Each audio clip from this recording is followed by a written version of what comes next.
একটি রাত কারো কাছে স্বপ্নের আকাশ, আবার কারো কাছে অপেক্ষার অন্ধকার। কেউ চায় রাত না ফুরাক, আবার কেউ চায় সকাল হোক। রাত গরিব, রাত তার কাছে এক বিষণ্ণ সময়। মা অসুস্থ, ঘরে খাবার নেই। রাহাত চায় রাত যেন তাড়াতাড়ি শেষ হয়, কেননা সকাল মানেই নতুন আশার আলো। অন্যদিকে সজল ধ্বনি, রাত তার কাছে আনন্দের সময়। আলোকিত বাড়ি, গল্প, গান সবই রাতেই জমে। সজল চায় রাতটা দীর্ঘ হোক, কারণ এই রাতেই সে স্বপ্ন দেখে।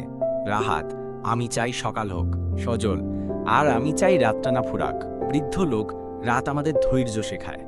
রাতের গভীরতাই ভোরের আলোকে মূল্যবান করে তোলে। তোমরা যদি রাতকে ভালোবাসতে শেখো, তবে সকাল তোমাদের হবে আরো সুন্দর। রাতের পরে আসে নতুন সকাল। জীবনের প্রতিটি রাত একটি বড় শিক্ষা। যদি কিছু নতুন শিখতে চান তবে চ্যানেলটি সাবস্ক্রাইব করুন এবং নোটিফিকেশন অন করুন।